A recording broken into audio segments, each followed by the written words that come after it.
근데 제가 보기에 오세훈 시장이 이렇게 강력하게 대응하는 건 뭐 지금 좀 전에 윤건영 의원의 질의에서 뭐 그 앞에서 읍소하고 울었다 이런 얘기 때문에 한 건 아닌 것 같고 중요한 건 뭐냐면 2021년 4월 17일 서울시장 재보궐선거 때 단일화의 판을 짰고 여론조사를 조금 어떻게 오 시장 쪽에 유리하게 함으로써 본인이 이거를 마치 이제 성사시킨 것처럼 얘기하고 더 나아가서 또 2022년 윤석열 대통령 안철수 의원의 단일화까지도 자기가 성사시켰다고 얘기하는 명태균을 그냥 둘 경우에는 오세훈 시장 입장에서는 보궐선거에 단일화판을 짰다. 그리고 여론조사. 이게 사실 여론조사에서 단일화가 되는 거잖아요.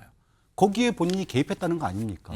그러면 여론조사에 누군가 개입해서 못 이기는 선거를 갖다가 이기게 만들었다라고 주장을 하면 예. 거기에 뭔가 마사지가 들어갔다는 얘기인데 예. 이거는 허위 주장을 하는 사람을 고소장 써놨다가 말이 되는 얘기입니까? 당연히 고소를 하고 거기에 대해서 허위사실 유포로 강력한 처벌을 요구해야지 마땅한 사항입니다.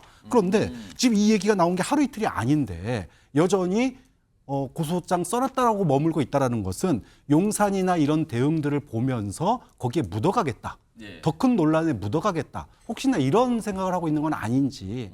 자, 여기에서도 명태균이란 이름과 관련된 질문이 나와요. 오세훈 시장의 어떤 설명도 좀 있었고요. 들어보겠습니다. 시장님 살려달라고 울었다라고 명태균 씨가 이야기를 하고 있습니다. 그런 사실 있습니까? 국정감사장에 어울릴 법한 질문은 시장님 아니라고. 본인이 판을 짰다고 주장을 합니다. 이 부분에 대해서 동의 안 하시죠?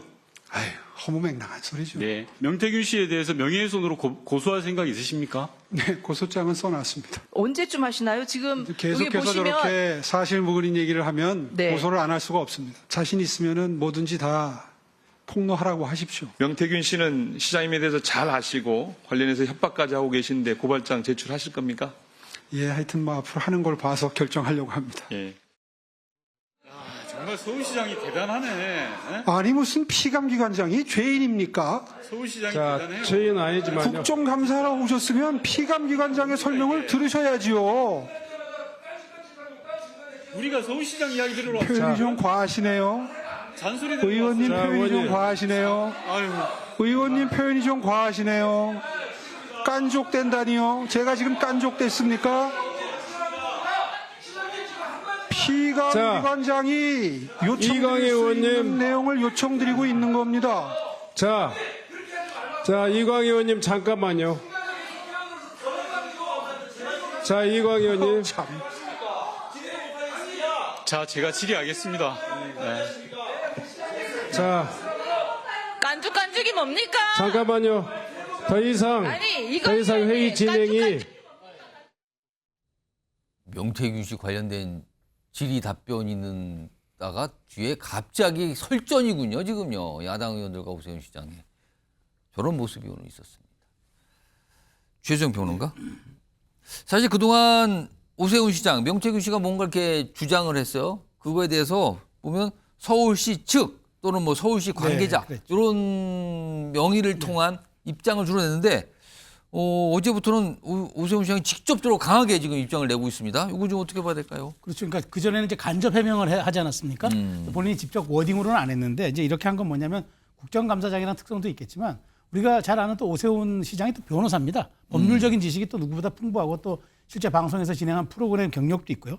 근데 제가 보기에 오세훈 시장이 이렇게 강력하게 대응하는 건 뭐 지금 좀 전에 윤건영 의원의 질의에서 뭐 그 앞에서 읍소하고 울었다 이런 얘기 때문에 한 건 아닌 것 같고 중요한 건 뭐냐면 2021년 4월 17일 서울시장 재보궐선거 때 단일화의 판을 짰고 여론조사를 조금 어떻게 오 시장 쪽에 유리하게 함으로써 본인이 이거를 마치 이제 성사시킨 것처럼 얘기하고 더 나아가서 또 2022년 윤석열 대통령 안철수 의원의 단일화까지도 자기가 성사시켰다고 얘기하는 명태균을 그냥 둘 경우에는 오세훈 시장 입장에서는 왜 이게 중요하냐면 오 시장이 그동안 10년간의 정말 그 야인 생활을 하다가 4.17 재보궐선거를 통해서 정치권에 다시 롤백을 했고 그걸로 인해서 지금 서울시장까지 간 분이거든요. 그리고 여권의 유력한 대선 주자가 된 분인데 대선 후보까지 가는 분한테 그 자체 그 오세훈 시장이 정치권에 다시 재진입했던 그 사건을 내가 판을 짰다고 얘기하는 걸 그대로 놔두면은 오세훈 시장의 정통성, 그다음에 오세훈 시장의 말하자면 앞으로 정치적인 어떤 그런 입장, 그다음에 그 오세훈 시장의 브랜드 다 흔들리는 거죠. 그런 측면에서 정말 여기에 대해서는 강력하게 대응해주고 선을 그어줘야 한다는 오세훈 시장의 나름대로의 전략적 판단이 작용한 것 같습니다. 오늘 오세훈 시장이 말도 안 된다 이런 취지의 어떤 답변을 내놨고요. 그리고 뭐 어제 나온 얘기도 있어요. 여기 보면 이거 수사받고 조사받고 대가 치르게 할 거 뭐 이런 얘기가 나오거든요. 화면 좀 보겠습니다. 명태균 씨 관련해서 이상하고 위험한 사람이라는 판단이 들어서 관계를 단절했다. 명 씨는 검찰 수사를 통해 철저히 조사받고 그 대가를 치르게 될 것이다. 그리고 앞서서 오늘 국정감사장에서는 고소장 이미 써놨다는 얘기까지 꺼내놨거든요. 박찬환 교수님, 고소가 들어가고 이럴 가능성이 좀 생긴 거네요, 일단. 근데 강력한 대응을 하고 있다라고 얘기를 하는데 제가 봤을 때는 법으로 해결할 일을 말로 때우고 있는 느낌이에요. 아, 그래요? 아니, 그렇게도 있었어요? 지금 소위 말해서 윤석열 대통령 같은 경우에는 지금 녹취록 나온 게 이 명태균 씨가 홍준표보다 2% 높게 여론조사 짜라고 이런 거 녹취록까지 나왔잖아요. 이게 정말 진실이라면 이거야말로 그 소위 우리가 과거에 드루킹 사건이나 대선 댓글 조작과 비견되는 사건입니다. 근데 이런 폭로가 터졌는데 거기에 대해서 고소고발이 안 들어가고 있어요. 이것이야말로 무슨 이게 어떻게 강력한 대응입니까? 또 마찬가지로 지금 오세훈 시장 같은 경우에도 보궐선거에 단일화판을 짰다. 그리고 여론조사. 이게 사실 여론조사에서 단일화가 되는 거잖아요. 거기에 본인이 개입했다는 거 아닙니까? 그러면 여론조사에 누군가 개입해서 못 이기는 선거를 갖다가 이기게 만들었다라고 주장을 하면 거기에 뭔가 마사지가 들어갔다는 얘기인데 이거는 허위 주장을 하는 사람을 고소장 써놨다가 말이 되는 얘기입니까?